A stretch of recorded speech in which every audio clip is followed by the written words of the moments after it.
खासदार अनिल बोंडे यांनी उद्धव ठाकरेंवर टीका केलेली आहे। मुख्यमंत्री फडणवीस यांनी जी.आर रद्द केला त्यासाठी उद्धव ठाकरे यांनी फडणवीस यांचा सत्कार करायला हवा असं अनिल बोंडे म्हणतात।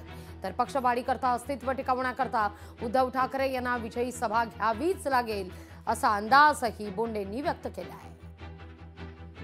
रद्द केला त्याच्यासाठी म्हणजे जो उद्धवजी ठाकरे यांनी माशेलकर समितीचा जो निर्णय घेतला होता तो निर्णय रद्द केला। यासाठी उद्धव ठाकरे यांनी देवेंद्रजी फडणवीसांचा निश्चितच सत्कारच करायला पाहिजे, कारण जो मराठी म्हणून मराठी माणसावर पहिलीपासून जो निर्णय त्यांच्या काळामध्ये माशेलकर समितीने जो घेतला होता तो आता रद्द करण्यात आलेला आहे, तर ती आनंदाची बाब आहे।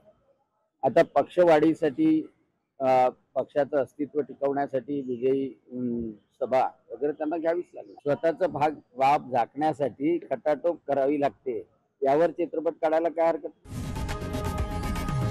लोकशाही मराठी ऐका, पहा, जागरूक रहा।